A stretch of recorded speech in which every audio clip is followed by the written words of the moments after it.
अस्सलाम वालेकुम dear students, क्या हाल चाल हैं, कैसे हैं आप सब लोग। Welcome to the Base Academy. बच्चों, हमारा आज का जो लेक्चर है ये फर्स्ट ईयर फिजिक्स के चैप्टर नंबर 8 से है। स्पीड ऑफ साउंड हम पढ़ रहे थे और आज उसमें हमने देखना है कि कौन कौन से फैक्टर्स हैं जो स्पीड ऑफ साउंड को इफेक्ट करते हैं। ठीक है, तो स्टार्ट करते हैं जी हम प्रेशर से। ठीक है, जैसा कि आप सबको पता है स्पीड ऑफ साउंड का जो रिलेशन है हमारे पास v is equal to gamma p over density. ठीक है बच्चों, अगर हम प्रेशर को इंक्रीज करते हैं, ठीक है, तो जाहिर बात है कि हमारे पास जो भी गिवन वॉल्यूम होगा या यूनिट वॉल्यूम होगा, ठीक है, जो भी हमारा कंटेनर है उसका जो भी वॉल्यूम है जिसे हम गिवन वॉल्यूम या यूनिट वॉल्यूम कह सकते हैं, उसके अंदर जो मॉलिक्यूल्स की तादाद है वो बढ़ जाएगी। ठीक है, नतीजा क्या होगा, डेंसिटी बढ़ जाएगी। इसका मतलब ये है कि प्रेशर बढ़ाने से जो ये वाला टर्म है P ओवर डेंसिटी, यानी कि प्रेशर ओवर डेंसिटी, क्योंकि ये गैमा तो है ही constant, so pressure over density ये टर्म क्या रहेगी, ये टर्म रहेगी कांस्टेंट। वजह क्या है, जितना चेंज आप प्रेशर में करेंगे उतना ही चेंज डेंसिटी में आ जाएगा। यानी कि आप प्रेशर को इंक्रीज करेंगे तो डेंसिटी भी इंक्रीज हो जाएगी, आप प्रेशर को डिक्रीज करेंगे तो डेंसिटी भी डिक्रीज हो जाएगी। नतीजा क्या होगा, ये फैक्टर कांस्टेंट रहेगा। अगर ये कांस्टेंट रहेगा, गैमा ऑलरेडी कांस्टेंट है, तो नतीजा क्या होगा, स्पीड ऑफ साउंड में कोई चेंज नहीं आएगा। इसका मतलब है pressure has no effect on speed of sound. उसके बाद हम बात कर लेते हैं जी effect of density. So again हमारे पास जो रिलेशन है स्पीड ऑफ साउंड के लिए v is equal to gamma p over density. अब यहां पर ये आपने जहन में रखना है कि हम बात कर रहे हैं गैसेस की। ठीक है, speed of sound in gases.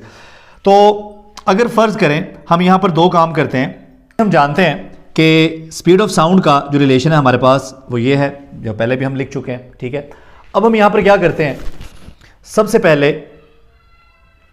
पहले हम यहां पर प्रेशर को कांस्टेंट कर देते हैं। प्रेशर को हम कांस्टेंट कर देते हैं। अगर हम प्रेशर को कांस्टेंट कर दें, ये तो ऑलरेडी कांस्टेंट है, तो स्पीड ऑफ साउंड जो है ये कुछ यूं बन जाएगी, speed of sound is inversely proportional to density. ठीक है, अगर हम प्रेशर को भी कांस्टेंट कर दें।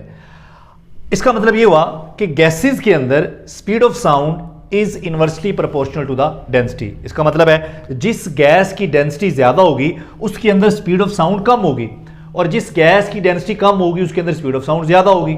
जरा इसको हम प्रूव करके देखते हैं। जैसा कि हम जानते हैं कि ऑक्सीजन गैस की डेंसिटी हाइड्रोजन गैस की डेंसिटी के मुकाबले में 16 टाइम्स ज्यादा है। ये डेंसिटी ऑफ हाइड्रोजन है और ये डेंसिटी ऑफ ऑक्सीजन है, तो हाइड्रोजन की डेंसिटी ऑक्सीजन की डेंसिटी 16 गुना ज्यादा है। ठीक है, तो स्पीड देखते हैं क्या होगी। तो speed of sound in oxygen, ये रिलेशन बनेगा कुछ यूं करके, डेंसिटी ऑफ ऑक्सीजन और speed of sound in hydrogen is inversely proportional to density of hydrogen. अब इसे कह देते हैं इक्वेशन 1 और इसे कह देते हैं इक्वेशन 2। इन दोनों इक्वेशंस को आप डिवाइड कर दें तो हमारे पास आ गया जी speed of sound in hydrogen divided by speed of sound in oxygen, और इन दोनों टर्म्स को भी डिवाइड कर दें।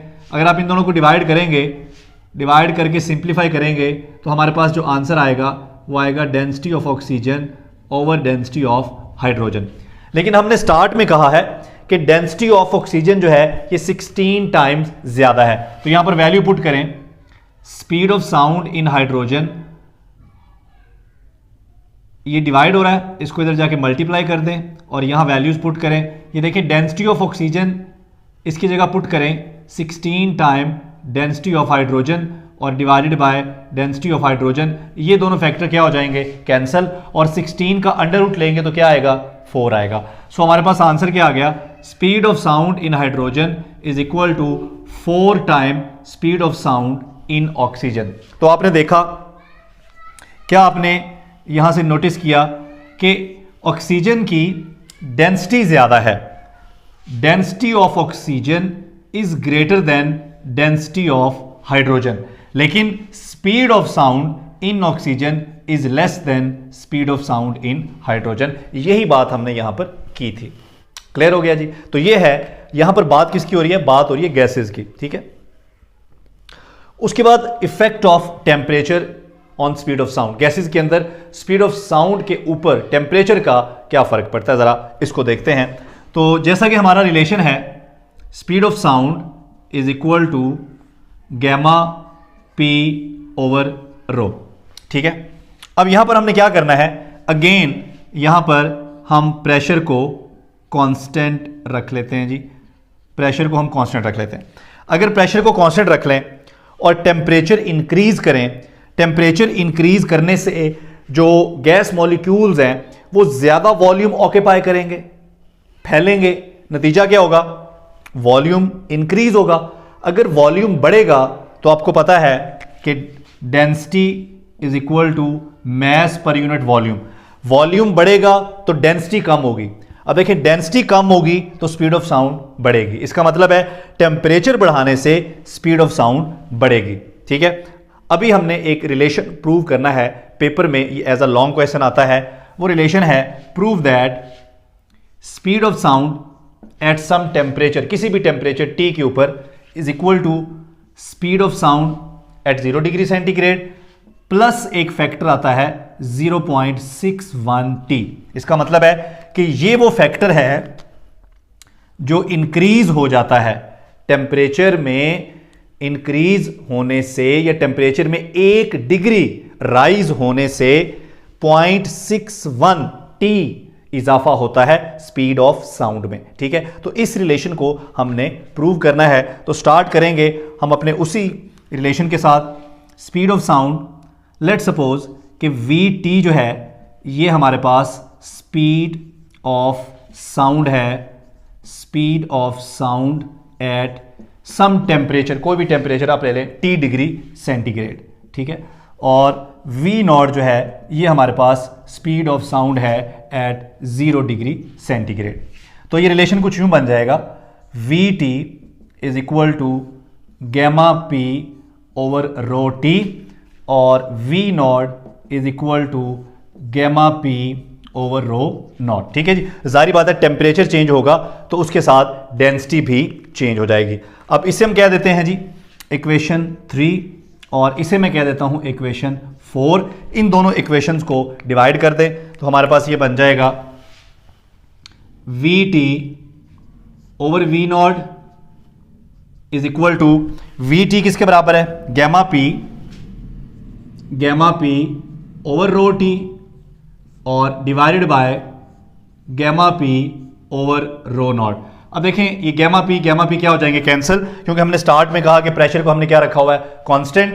तो रो नॉट यहां पे आ जाएगा, ये रिलेशन कुछ यूं बन जाएगा, rho naught over rho T और ये जो अंडर रूट है इसकी जगह मैं लिख देता हूं पावर 1/2 और ये मेरे पास आ गया V T over V naught. This is equation 4। बच्चों अब हमने कहा कि टेम्परेचर आपने बढ़ाया, टेम्परेचर बढ़ाने से वॉल्यूम बढ़ा, वॉल्यूम बढ़ने से डेंसिटी कम हुई, ठीक है। तो इसका मतलब है कि वॉल्यूम एक्सपेंशन हुई है, तो वॉल्यूम एक्सपेंशन का रिलेशन आपने पढ़ा हुआ है। अच्छा यहां पर एक और चीज है, ये जो v है ना इसको जरा स्मॉल v कर लें ताकि स्मॉल v किसको रिप्रेजेंट करे, ये स्पीड को या वेलोसिटी को रिप्रेजेंट करे, और जो कैपिटल v यहां पर मैं इस्तेमाल कर रहा हूं ये कैपिटल v वॉल्यूम को रिप्रेजेंट कर रहा है। ये आपने कंफ्यूज नहीं होना, ठीक है। सो वॉल्यूम एक्सपेंशन का फार्मूला हमने पढ़ा हुआ है, वॉल्यूम एक्सपेंशन यानी कि volume at some temperature T is equal to V naught into 1 plus beta T, ठीक है जी। ये v जो है कैपिटल V ये किसके लिए है, वॉल्यूम के लिए है, और ये जो स्मॉल v है इसको जरा स्मॉल कर लें, ये स्मॉल v जो है दिस इज फॉर स्पीड, ताकि आप कंफ्यूज ना हो। अब वॉल्यूम जो होता है यहां से देखें, density is equal to mass per unit volume, और अगर मैं यहां से वॉल्यूम निकालना चाहूं तो वॉल्यूम क्या बन जाएगा, मास ओवर डेंसिटी, एक्सचेंज कर लें, वॉल्यूम यहां पे आ जाएगा, डेंसिटी यहां पे चली जाएगी, तो वैल्यूज पुट कर दें, वी टी की जगह m over rho T is equal to V naught की जगह m over rho naught into 1 plus beta जो होता है गैसेस के लिए ये 273 के बराबर होता है, और ये वाला t यहां पे साथ वैसे ही आ गया, m से m क्या हो गया, कैंसल, रो नॉट डिवाइड हो रहा है, इधर आके क्या हो जाएगा, मल्टीप्लाई, तो ये बन जाएगा rho naught over rho T is equal to 1 plus T over 273। ठीक है जी। अब ये rho naught over rho two की वैल्यू आप इक्वेशन 4 में यहां पे पुट करें तो हमारे पास ये जो रिलेशन बन गया स्पीड का, V T over V naught is equal to, अब इस फैक्टर की जगह क्या आएगा, 1 प्लस टी ओवर 273 और पावर इसकी क्या है 1/2। अब इस फैक्टर को हम सॉल्व कर सकते हैं with the help of binomial expansion. ठीक है जी। तो यहां पर हम इसको सॉल्व कर लेते हैं with the help of binomial expansion. तो बाइनोमियल एक्सपेंशन के मुताबिक 1 plus X raise to the power n is equal to 1 plus N X, plus आगे हायर टर्म्स हैं उनको हम निगलेक्ट कर देते हैं। तो यहां पर लिख लें 1 plus T over 273 raise to the power n की जगह हमारे पास क्या है, n की जगह हमारे पास 1/2 है, is equal to 1 plus n की जगह 1/2 आ जाएगा। और x, हमारा x देखें ये है, हमारा x है t/273।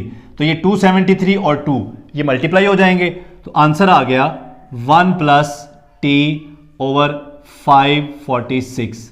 ठीक है बच्चों। तो ये जो मैंने फैक्टर रेड अंडरलाइन किया है, इस फैक्टर की जगह अब ये वाली वैल्यू आप रिप्लेस कर सकते हैं। सो हमारे पास क्या आ गया, फाइनली हमारे पास आ गया V T over V naught is equal to 1 plus T over 546 और ये वी नॉट को मल्टीप्लाई कर दें।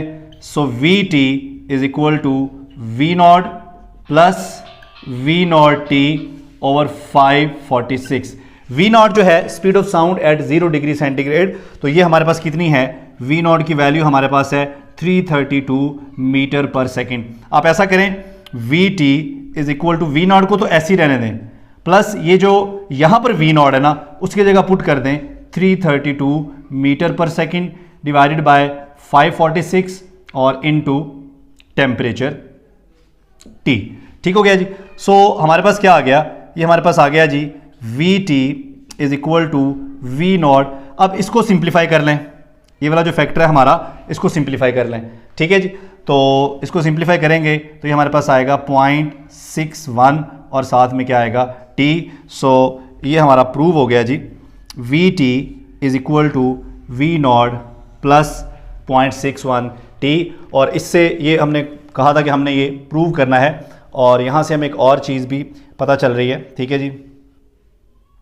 वो हमें क्या पता चल रहा है कि टेम्परेचर इंक्रीज करने से 1 डिग्री अगर टेम्परेचर इंक्रीज करेंगे तो उससे 0.61 मल्टीप्लाई बाय वो टेम्परेचर जो भी आप इंक्रीज करेंगे उतना इजाफा होगा स्पीड ऑफ साउंड में। तो बच्चों ये थे वो फैक्टर्स जो इफेक्ट करते हैं स्पीड ऑफ साउंड को। इसके साथ ही हमारा ये लेक्चर कंप्लीट हुआ। इंशाल्लाह मिलते हैं नेक्स्ट लेक्चर में। Thank you. अल्लाह हाफ़िज़।